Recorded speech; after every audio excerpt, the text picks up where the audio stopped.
Mənbə ilə mənsəbi arasında atmosfer təzyiqi fərqi 150 millimetr civə sütunu olan çayın uzunluğu 1875 kilometr olarsa, çayın meylliyini hesablayın.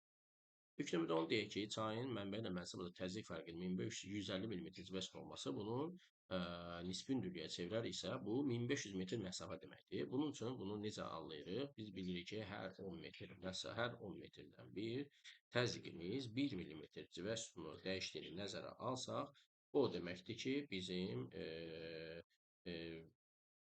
X məsafəmizdə 150 millimetr civə sütunu fərq deməkdir.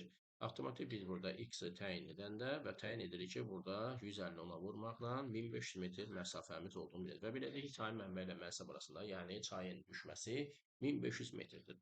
Bizim çayın meyilli ilə bağlı düsturumuz var ki, hansı ki, çayın meylini tapmaq istəyəndə n bərabərdir. D, yəni düşmə bölünsün uzunluq. L burada uzunluqdur.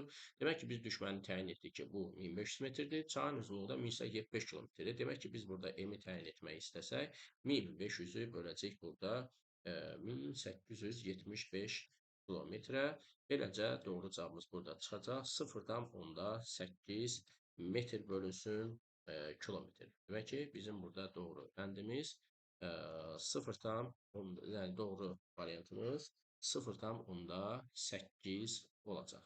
Və doğru cavab 0,8.